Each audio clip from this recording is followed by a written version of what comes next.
Hello everyone, आप सभी का स्वागत है एडुटेप में। यहाँ पर हम UPSC, PFO, APFC, EOU examination की तैयारी करें, जिसमें आज की अभ्यास सीरीज में जनरल साइंस का हमारा टॉपिक है मेटल्स एंड नॉन मेटल्स का पार्ट नंबर 3। पार्ट नंबर 1 में हमने मेटल्स और नॉन मेटल की कुछ प्रॉपर्टीज के बारे में बात किया था। पार्ट नंबर 2 में कि कुछ एक्सेप्शन के ऊपर कैसे क्वेश्चन बनते हैं, कि मेटल्स हार्ड रहते हैं लेकिन सॉफ्ट वाला मेटल कौन सा है, सारे मेटल सॉलिड स्टेट में रहते हैं लेकिन लिक्विड स्टेट में कौन सा पाया जाता है, एक्सेप्शन के ऊपर क्वेश्चन किए थे। आज भी हम उसी को आगे बढ़ाने वाले हैं। पार्ट नंबर 3 में भी हम वैसे ही क्वेश्चन करेंगे। इसके बाद जब आपका पार्ट नंबर 4 आएगा, उसमें हम थोड़ा सा पीरियोडिक टेबल के बारे में स्टार्ट करेंगे। तो इसके जो सारे पार्ट्स है आपके लिए इंपॉर्टेंट रहेंगे। मेटल्स और नॉन मेटल्स वाला टॉपिक आपके लिए बहुत इंपॉर्टेंट है, पक्का एक क्वेश्चन एग्जाम में बनेगा, ठीक है। और इस तरीके की पढ़ाई करने के लिए, इसे और अच्छी बनाने के लिए एडुटेप ने आपके लिए कॉम्प्रहेंसिव गाइड बुक लॉन्च की है, जो कि बिल्कुल फ्री ऑफ कॉस्ट है। उसे आप डाउनलोड कर सकते हैं। इस वीडियो के डिस्क्रिप्शन में उसकी लिंक दी हुई है। इसमें आपको डिकोडेड सिलेबस मिल जाएगा, आपको कुछ स्ट्रेटेजीज पता चलेगी, हमने मार्क्स को कैसे बढ़ा सकते हैं, पीवाईक्यूज मिलेंगे, सारी बातें आपको कॉम्प्रहेंसिव गाइड बुक में मिल जाएगी। तो आप क्या करेंगे, इस वीडियो के डिस्क्रिप्शन में जाएंगे, वहां पर लिंक से आप इस गाइड बुक को डाउनलोड कर लेंगे, ठीक है। तो चलिए बढ़ते हैं सबसे पहले क्वेश्चन की तरफ। विच of the following non metal is a good conductor of electricity. ठीक है, अब देखिए हमने ये पढ़ा था कि metals good conductor of electricity रहते हैं लेकिन नॉन मेटल्स बैड कंडक्टर होते हैं। लेकिन उसमें एक एक्सेप्शन है, एक एक्सेप्शन है जो कि एक नॉन मेटल ऐसा है जो गुड कंडक्टर ऑफ इलेक्ट्रिसिटी भी हो सकता है। तो carbon in the form of graphite, sulphur, phosphorus की ऑक्सीजन। तो आपको याद रखना है कि कार्बन के एलोट्रॉप्स है। एलोट्रॉप्स का मतलब होता है वो किस किस फॉर्म में प्रेजेंट रहता है। तो कार्बन के बहुत सारे एलोट्रॉप्स है, डायमंड है, ग्रेफाइट है, ग्राफीन है, ऐसे कुछ एलोट्रॉप्स है जिसके ऊपर क्वेश्चन एग्जाम में बनते हैं। तो यहाँ पर जो नॉन मेटल के बारे में पूछ रहा है, जो गुड कंडक्टर ऑफ इलेक्ट्रिसिटी है, वो है ग्रेफाइट। ग्रेफाइट आपने कहाँ देखा होगा, आप पेंसिल, आपने जो पेंसिल्स यूज की होगी, पेंसिल की जो लीड रहती है उसमें ग्रेफाइट का यूज होता है। बहुत ही सॉफ्ट रहता है, सॉफ्ट नॉन मेटल है, लेकिन वो गुड कंडक्टर ऑफ इलेक्ट्रिसिटी है क्योंकि उसके अंदर जो इलेक्ट्रॉन्स रहते हैं वो फ्रीली मूव कर सकते हैं, इलेक्ट्रिसिटी को कंडक्ट कर सकते हैं। लेकिन ऐसे सारे नॉन मेटल नहीं कर सकते, ये नॉन मेटल का एक्सेप्शन है। तो कार्बन का एक एलोट्रॉप है जो कि ग्रेफाइट, वो की गुड कंडक्टर ऑफ इलेक्ट्रिसिटी है, ठीक है। आगे बढ़ते क्वेश्चन नंबर 2 में आते हैं। Which of the following non metal form the hardest natural substance. अब हमने ये भी देखा था कि जो नॉन मेटल रहते हैं, जो नॉन मेटल रहते हैं वो ज्यादा हार्ड नहीं होते, लेकिन फिर वहां पर आती है एक्सेप्शन की बात कि एक ऐसा नॉन मेटल जो एकदम हार्ड है, हार्डेस्ट नेचुरल सब्सटेंस है, नेचुरल तरीके से बनता है। तो यहाँ पर आपको याद रखना है कि जैसे मैंने आपको कार्बन का एक ग्रेफाइट एलोट्रॉप बताया जो कि गुड कंडक्टर ऑफ इलेक्ट्रिसिटी है और जिसे हम पेंसिल की लीड में यूज करते हैं, वो क्या है, गुड कंडक्टर ऑफ इलेक्ट्रिसिटी। लेकिन अगर हार्डेस्ट सब्सटेंस पूछेगा तो कार्बन का एक और एलोट्रॉप जो कि डायमंड है। डायमंड जो है हम उससे जो ग्लास रहते हैं उसे कट भी कर सकते हैं, इतना ज्यादा हार्ड रहता है, लेकिन ये बैड कंडक्टर ऑफ इलेक्ट्रिसिटी है। डायमंड जो है बैड कंडक्टर ऑफ इलेक्ट्रिसिटी है, कार्बन का एलोट्रॉप है, लेकिन सबसे हार्डेस्ट नेचुरल सब्सटेंस है। तो ये कार्बन का एलोट्रॉप है और कार्बन नॉन मेटल के अंदर आता है, तो ये भी क्या होगा, नॉन मेटल ही होगा। तो इसका आंसर क्या हो जाएगा, ऑप्शन नंबर 1। आगे बढ़ते क्वेश्चन नंबर 3 में आते हैं। Which non metal is commonly used in purification of drinking water. Drinking water को प्यूरिफाई करने के लिए आजकल हम फिल्टर्स यूज करते हैं। ड्रिंकिंग वाटर में अगर कुछ एलिमेंट चले जाते हैं, कुछ उसमें कंपाउंड्स चले जाते हैं, तो उसकी वजह से बहुत सारी डिसीजेज होती है। एक हाथ एग्जाम्पल आपको लेकर बताती हूँ। अगर ड्रिंकिंग वाटर में मर्क्यूरी चला जाता है, अगर ड्रिंकिंग वाटर में मर्क्यूरी चला जाता है, मर्क्यूरी यानी कि Hg, उसकी वजह से मीना माता डिसीज होती है, मीन माता या मीना माता डिसीज होती है। अगर मर्क्यूरी में ड्रिंकिंग वाटर में अगर कैडमियम चला गया, मर्क्यूरी की जगह अगर कैडमियम चला गया, तो उससे इताई इताई डिसीज होती है। तो ऐसे डिसीज ना हो, ऐसे डिसीज ना हो, इसके लिए ड्रिंकिंग वाटर को प्यूरिफाई करना पड़ता है और उसमें एक नॉन मेटल का यूज होता है। और वो नॉन मेटल कौन सा है, क्लोरीन है। वो नॉन मेटल कौन सा है, क्लोरीन। आपको याद रखना है क्लोरीन क्या है, एक डिसइंफेक्टेंट एजेंट की तरह वर्क करता है, जो बैक्टीरियाज को, वायरस को, माइक्रोबियल एक्टिविटीज को रोकने में हेल्प करता है और ये हमारे ड्रिंकिंग वाटर को प्यूरिफाई करता है। तो आंसर क्या हो जाएगा, क्लोरीन। ऑक्सीजन तो ऑलरेडी वाटर में रहता है, कार्बन और सल्फर डिसइंफेक्टेंट की तरह यूज नहीं होते, तो आपको याद रखना है क्लोरीन। कार्बन कई बार यूज होता है जब ड्रिंकिंग वाटर में फाउल स्मेल आती है, तो ओडोर को कम करने के लिए, स्मेल को कम करने के लिए कार्बन यूज किया जाता है, लेकिन वो डिसइंफेक्टेंट की तरह काम में नहीं आता है। ठीक है, आगे बढ़ते क्वेश्चन नंबर 4 में आते हैं। Which non metal is used in making match sticks and fireworks? जो आप मैच स्टिक्स यूज करते हैं और जो फायरवर्क्स होता है, जो एक्सप्लोजन होता है, उसमें कौन कौन से नॉन मेटल यूज होते हैं आपको बताना है।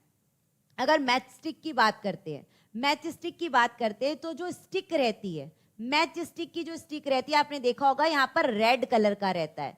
ये जो रेड रहता है वो रेड फॉस्फोरस है। वो क्या है? Red phosphorus. फॉस्फोरस के भी 3 टाइप्स है, red phosphorus, white phosphorus, black phosphorus. White phosphorus बहुत पॉइजनस होता है, हम उसे यूज नहीं करते हैं। हम मैच स्टिक की जो लीड रहती है उसमें रेड फॉस्फोरस यूज किया जाता है। ठीक है, तो मैच स्टिक में कौन सा नॉन मेटल हुआ? Red phosphorus. और फायरवर्क्स, फायरवर्क्स में किसका यूज होता है? सल्फर का यूज होता है। आपको याद रखना है, सल्फर जो है एक्सप्लोड होता है, एक्सप्लोजन के लिए हेल्प करता है या एक्सप्लोजन की रेट को बढ़ाता है। तो मैच स्टिक की लीड में फॉस्फोरस यूज होता है जो इग्निशन में हेल्प करता है, और सल्फर फायरवर्क्स में यूज होता है। तो आंसर क्या हो जाएगा? बोथ ए एंड बी हो जाएगा। ये दोनों की दोनों नॉन मेटल है। अब एक इंपॉर्टेंट पॉइंट, इंपॉर्टेंट नोट करके आपको लिखना है कि जो फॉस्फोरस है, फॉस्फोरस है बहुत जल्दी ऑक्सीजन के साथ रिएक्ट होता है, बहुत जल्दी ऑक्सीजन के साथ रिएक्ट होता है। तो ऑक्सीजन के साथ रिएक्शन को रोकने के लिए उसे वाटर में रखा जाता है। उसे किस में रखा जाता है? वाटर में रखा जाता है। ये बहुत ही इंपॉर्टेंट क्वेश्चन है। जैसे हमने पढ़ा था कि सोडियम एयर और वाटर से रिएक्शन करता है, इसलिए उसको कैरोसिन ऑयल में रखा जाता है। वैसे ही फॉस्फोरस सिर्फ ऑक्सीजन से रिएक्शन करता है, तो उसे वाटर के अंदर, पानी के अंदर रखा जाता है ताकि वो ऑक्सीजन से रिएक्शन ना करे। ठीक है, आगे बढ़ते क्वेश्चन नंबर 5 में आते हैं। Which of the following metal is used in catalytic converters of vehicles? अभी क्या है कैटालिटिक कन्वर्टर के बारे में मैंने आपको एक वीडियो में बताया। कैटालिटिक कन्वर्टर क्या होता है? व्हीकल्स में यूज होता है। व्हीकल से जो हार्मफुल गैसेस बाहर निकलती है, हाइड्रोकार्बन, कार्बन डाइऑक्साइड, ये जो गैसेस बाहर निकलती है वो हार्मफुल गैसेस को यूजफुल गैसेस में कन्वर्ट करने में, हार्मफुल गैसेस को कम करने में कैटालिटिक कन्वर्टर यूज होता है। इस कैटालिटिक कन्वर्टर में एक मेटल यूज करते हैं, वो कौन सा होता है? प्लैटिनम। प्लैटिनम हेल्प करता है कि जो हार्मफुल गैसेस है उसे कैसे हम कन्वर्ट कर सकते हैं यूजफुल फॉर्म में, या कैसे उस हार्मफुल गैसेस का जो इफेक्ट है उसे हम कम कर सकते हैं। तो प्लैटिनम वहां पर यूज होता है। गोल्ड यूज नहीं होता, गोल्ड यूज नहीं होता है, आयरन यूज नहीं होता। आयरन तो बहुत जल्दी एयर से रिएक्ट हो जाता है, बहुत जल्दी एयर से रिएक्ट होता है, उस पर रस्टिंग हो सकती है, तो आयरन का यूज नहीं होता। निकल का यूज नहीं होता है, प्लैटिनम का यूज होता है। आगे बढ़ते क्वेश्चन नंबर 6 में आते हैं। Which non metal is used in treatment of cancer?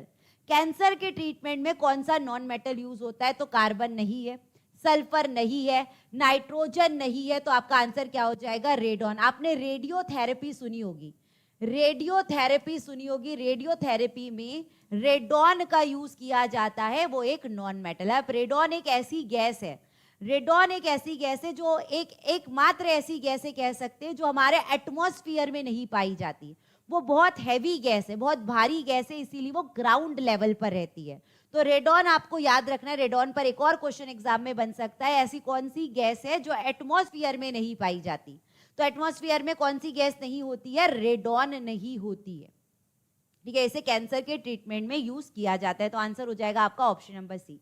आगे बढ़ते क्वेश्चन नंबर 7 में आते हैं। Which of the following metal is known as fool's gold? यानी कि हमें गोल्ड की तरह वो दिखता है, हम क्या बन जाते हैं? फूल बन जाते हैं। ऐसा लगता है हूबहू वहां पर कोई गोल्ड रखा हुआ है, बिल्कुल गोल्ड की तरह दिखता है, लेकिन वो गोल्ड नहीं होता है, उसे फूल्स गोल्ड कहते हैं। तो गोल्ड होगा, प्योर गोल्ड होगा। कॉपर का कलर क्या होता है? ब्राउन होता है। कॉपर का कलर क्या होता है? ब्राउन, लेकिन गोल्ड का कलर गोल्डन होता है। ठीक है, कलर से हम पहचानेंगे। एल्यूमिनियम क्या होता है? सिल्वर कलर का कुछ होता है। लेकिन जो पाइराइट है, पाइराइट जो है वो बिल्कुल गोल्ड की तरह रहता है, गोल्ड की तरह चमकता है, उसमें उसी तरीके की शाइन रहती है, लेकिन वो ज्यादा समय तक उस शाइन को बरकरार नहीं रखता है। वो हमारा फूल्स गोल्ड कहलाता है, पाइराइट। पाइराइट को और क्या कहा जाता है? आयरन सल्फाइड यानी कि FeS2 भी कहा जाता है। पाइराइट को FeS2 भी कहा जाता है, और ये आयरन का ओर है। मैंने आपको पिछली क्लास में बताया था कि ओर्स क्या होते हैं जिससे मेटल बनाया जाता है। तो आयरन मेटल बनाने के लिए इस ओर का यूज करते हैं। आयरन का ओर है पाइराइट। पाइराइट बिल्कुल फूल्स गोल्ड की तरह काम करता है, बिल्कुल गोल्ड की तरह दिखता है, लेकिन गोल्ड होता नहीं है। ठीक है, तो आंसर हो जाएगा इसका ऑप्शन नंबर डी। आगे बढ़ते हैं, क्वेश्चन नंबर 8 में आते हैं। Which of the following metal is the best conductor of electricity. अब आप बोलेंगे कि इलेक्ट्रिसिटी के तो सारे के सारे कंडक्टर होते हैं, सारे जो मेटल्स हैं वो बेस्ट मतलब कंडक्टर्स होते हैं, कुछ अच्छी तरीके से कंडक्ट करते, कुछ कम तरीके से। तो सबसे लीस्ट अगर पूछेगा, अगर सबसे लीस्ट पूछेगा तो आपको लेड करना है।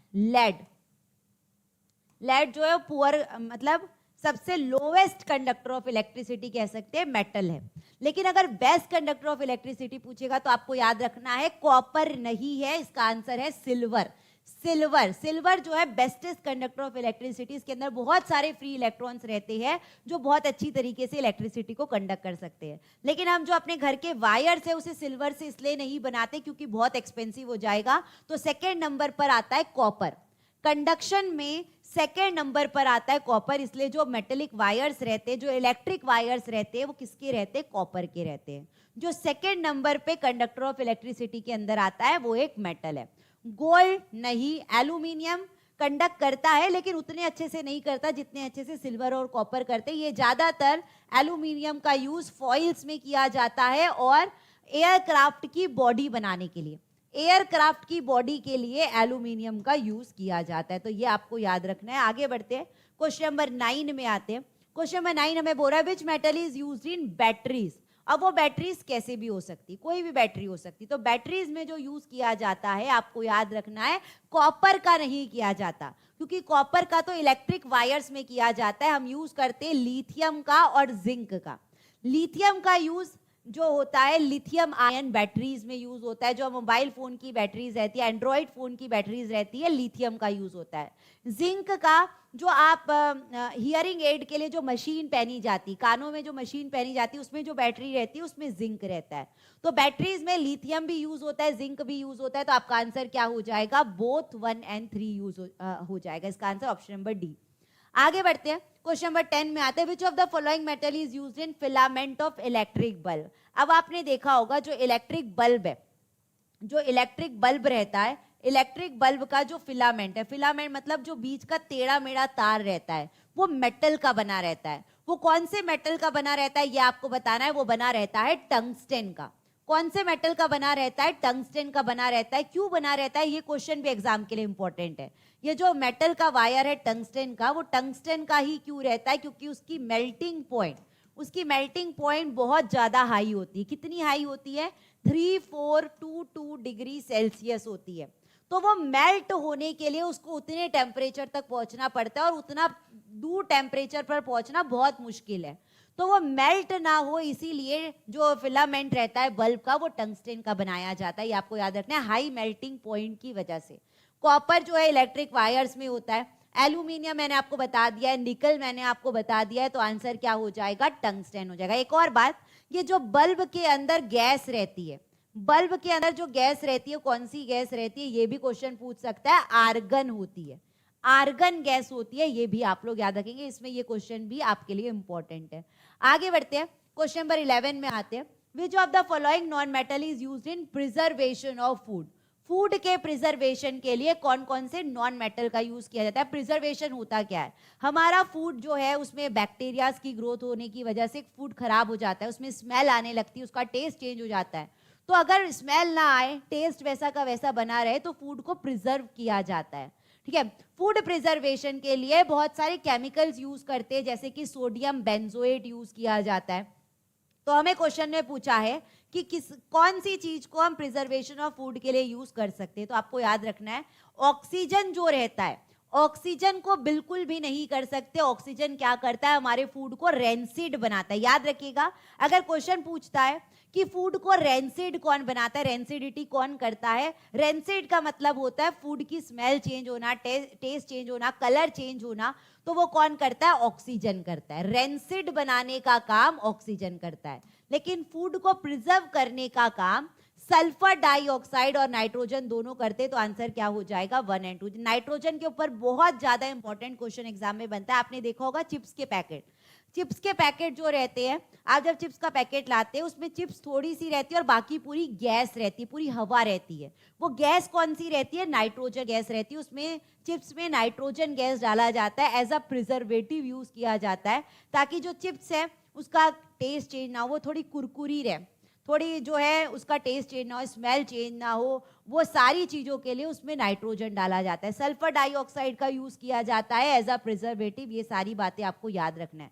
तो दोनों हमारे प्रिजर्वेटिव की तरह यूज़ होते हैं, लेकिन सल्फर डाइऑक्साइड एक तो प्रिजर्वेटिव के लिए यूज़ हो रहा है, लेकिन मैंने आपको बताया था कि ये एसिड रेन का भी एक इम्पॉर्टेंट पार्ट है।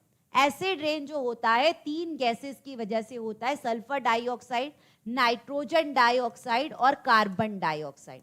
तो सल्फर डाइऑक्साइड एसिड रेन का भी कारक है, और एसिड रेन हमारे लिए बिल्कुल अच्छी नहीं है। वो वाटर बॉडीज का पीएच कम कर देती है, वहां पर हमें भी नुकसान होता है, एनिमल्स को भी होता है, फिश को भी होता है, सारी चीजों को नुकसान पहुंचता है। तो एसिड रेन हमारे एनवायरनमेंट के लिए अच्छी नहीं है। सल्फर डाइऑक्साइड हमारे एनवायरनमेंट के लिए अच्छी नहीं है, लेकिन कभी कभार उसे प्रिजर्वेटिव की तरह यूज कर लेते हैं। ठीक है, आगे बढ़ते हैं, क्वेश्चन नंबर 12 में आते हैं। Which of the following metal is used in making thermite used for welding? आपने वेल्डिंग देखा होगा। वेल्डिंग का मतलब क्या होता है? जब दो मेटल्स को ज्वाइन करते हैं, जब दो मेटल्स को ज्वाइन करते हैं उसे वेल्डिंग कहा जाता है, और उस प्रोसेस को थर्माइट प्रोसेस कहते हैं। तो थर्माइट प्रोसेस की वजह से जो रेलवे ट्रैक्स रहते हैं उसको जोड़ा जाता है। वहां पर दो मेटल्स यूज हो रहे हैं, दो मेटल्स को जब जोड़ते हैं वो थर्माइट प्रोसेस होता है, वेल्डिंग प्रोसेस होता है। तो थर्माइट में हम कौन से मेटल का यूज करते हैं? आपको याद रखना है, एल्यूमिनियम का यूज करते हैं। कौन से मेटल का यूज किया जाता है थर्माइट प्रोसेस में? वेल्डिंग के समय एल्यूमिनियम का यूज किया जाता है, आयरन का नहीं, जिंक का नहीं, कॉपर का नहीं। आयरन पे बहुत जल्दी रस्टिंग हो जाती है, कोरोजन हो जाता है, कॉपर भी करोड होता है, और जिंक को नहीं लगाते हैं, एल्यूमिनियम को लगाया जाता है। ठीक है, आगे बढ़ते हैं, क्वेश्चन नंबर 13 में आते हैं। Which non metal is used in bleaching powder? सबसे पहले हम ब्लीचिंग पाउडर जान लेते हैं क्या होता है, ब्लीचिंग पाउडर का फॉर्मूला क्या होता है। अलग से क्वेश्चन एग्जाम में बन सकता है कि ब्लीचिंग पाउडर का फॉर्मूला क्या है। तो ब्लीचिंग पाउडर को कैल्शियम ऑक्सीक्लोराइड भी कहा जाता है। ब्लीचिंग पाउडर को कैल्शियम ऑक्सीक्लोराइड भी कहा जाता है, CaOCl2। ठीक है, आपको याद रखना है, CaOCl2 ये आपके ब्लीचिंग पाउडर का फॉर्मूला है। अब आप देखिए यहां पर आपको दिखेगा कि कैल्शियम, कैल्शियम जो है वो तो मेटल के अंदर आता है, कैल्शियम तो है जो मेटल के अंदर आता है। ऑक्सीजन, ऑक्सीजन हमें ऑप्शन में नहीं दिया है। क्लोरीन हमारा एक नॉन मेटल है, क्लोरीन नॉन मेटल से ब्लीचिंग पाउडर बनाया जाता है। और हमने पढ़ा भी था कि क्लोरीन एक डिसइंफेक्टेंट एजेंट है। क्लोरीन एक डिसइंफेक्टेंट एजेंट है जिसका यूज पानी को साफ करने के लिए, या ब्लीचिंग पाउडर में, ब्लीचिंग पाउडर क्यों यूज करते हैं हम? कपड़ों को कड़क करने के लिए। ठीक है, तो वो सारी चीजों में क्लोरीन गैस का यूज होता है। तो आंसर क्या हो जाएगा? क्लोरीन। ब्लीचिंग पाउडर का दूसरा नाम, सेकेंड नेम आपसे एग्जाम में पूछ सकता है, कैल्शियम ऑक्सीक्लोराइड। उसका फॉर्मूला आपको याद रखना है, CaOCl2। ठीक है, आगे बढ़ते हैं, क्वेश्चन नंबर 14 में आते हैं। Which non metal is used in preparation of explosive? Explosives के लिए कौन से नॉन मेटल का यूज किया जाएगा ये आपको बताना है। ठीक है, तो नाइट्रोजन, बिल्कुल नाइट्रोजन जो एक्सप्लोजिव में यूज किया जाता है, नाइट्रोजन जो है एक्सप्लोजिव का एक इंपॉर्टेंट कंपोनेंट हम कह सकते हैं। उसके बाद सल्फर, मैंने अभी आपको बताया था थोड़ी देर पहले कि मैचस्टिक और फायर वर्क्स में हम फॉस्फोरस का यूज करते हैं मैचस्टिक में, और सल्फर का यूज करते हैं फायर वर्क्स में। तो यहाँ पर हमें मैचस्टिक का नहीं पूछा तो फॉस्फोरस तो नहीं आएगा, यहाँ पर आपका आएगा नाइट्रोजन और सल्फर। नाइट्रोजन और सल्फर एक नॉन मेटल है जो कि एक्सप्लोजिव्स में यूज किया जाता है। तो आंसर हो जाएगा इसका option number D, both 1 and 2। याद रखिएगा कि एक्सप्लोजिव्स जो रहते हैं उसमें नॉन मेटल यूज होता है, मेटल नहीं होता है। ठीक है, आगे बढ़ते हैं, लास्ट क्वेश्चन है, question number 15। Which of the following is an alloy? अब देखिए अलॉय वाला टॉपिक आपको, इसके ऊपर बहुत सारे क्वेश्चन आगे आने वाले पार्ट नंबर 4 में मिलने वाला है, लेकिन मैं आपको इस पार्ट में अलॉय क्या होता है ये बता देती हूँ। ये क्वेश्चन से आपको ये समझ में आ जाएगा कि अलॉय होता क्या है, यहाँ पर कौन सा अलॉय है। लेकिन बहुत सारे अलॉयज के बारे में हम पार्ट नंबर 4 में पढ़ेंगे। तो अलॉय होता क्या है? जब दो या दो से ज्यादा मेटल्स मिलते हैं और उसका जो कॉम्बिनेशन होता है उसे हम क्या कहते हैं? अलॉय। मेटल बनता किससे? और से बनता है, और जब दो या दो से ज्यादा मेटल्स को कंबाइन करके एक नया कंपाउंड बनाया जाता है उसे हम क्या कहते हैं? एलॉयज कहते हैं। यहाँ कह सकते हैं mixing of more than 2 metal is called alloys. ठीक है, अगर कॉपर की बात करते हैं तो कॉपर तो एक अकेला मेटल है, जिंक की बात करते हैं तो जिंक एक अकेला मेटल है, आयरन जो है वो एक अकेला मेटल है, लेकिन ब्रॉन्ज जो है, ब्रॉन्ज एलॉयज के अंदर आता है, क्योंकि ब्रॉन्ज के अंदर कौन कौन से मेटल रहते हैं ये आपके लिए मैं होमवर्क छोड़ रही हूँ। आप कमेंट सेक्शन में इसका आंसर जरूर करके बताइएगा कि ब्रॉन्ज के अंदर कौन कौन से 2 मेटल्स रहते हैं। ठीक है, तो ये आपके लिए मैं होमवर्क छोड़ रही हूँ। अगले आने जो पार्ट नंबर 4 रहेगा आने वाला, उसमें हम ये ब्रॉन्ज के बारे में, ब्रास के बारे में, गन मेटल के बारे में, स्टेनलेस स्टील के बारे में और पीरियोडिक टेबल के बारे में डिस्कस करने वाले हैं। तो आगे आने वाले पार्ट्स भी आपके लिए बहुत इंपॉर्टेंट है। इसका आंसर आपका हो जाएगा ऑप्शन नंबर ए। ठीक है, और अगर आप क्या करना चाहते हैं, पूरी कंप्लीट तैयारी करना चाहते हैं, अगर आपने अभी तक कुछ भी नहीं पढ़ा, अगर आप बिगिनर हैं, आप सारे कंपोनेंट्स की तैयारी A to Z करना चाहते हैं, स्टार्टिंग से करना चाहते हैं, तो एडुटेप ने आपके लिए 3 कोर्सेज लॉन्च किए। पहला है आपका मास्टर कोर्स, जो पूरी तरीके से तैयारी करना चाहते हैं, जैसा कि मैंने कहा, जो बिगिनर्स हैं। दूसरा है आपका स्पेशल सब्जेक्ट कोर्स, कि आपकी आधी तैयारी हो चुकी है या आपका एक आध कंपोनेंट बच गया, आप एक स्पेशल कंपोनेंट की तैयारी करना चाहते हैं, तो आप स्पेशल सब्जेक्ट कोर्स में जुड़ सकते हैं। और जिनकी पूरी तैयारी हो गई, उनको ऐसा लगता है कि अब रिवीजन करने की जरूरत है या टेस्ट देने की जरूरत है, तो वो टेस्ट सीरीज वाला कोर्स एनरोल कर सकते हैं। तो 3 कोर्सेज आपकी तैयारी को और बेहतर बनाने के लिए एडुटेप ने लॉन्च किए हैं। ठीक है, और इसी तरीके से हम मिलेंगे अपने पार्ट नंबर 4 में। मैंने आपको बता दिया कि पार्ट 4 में हम क्या क्या चीजें कंप्लीट करने वाले हैं। ठीक है, तो आज के लिए बस इतना ही। आप सभी को thank you, bye, take care and all the best.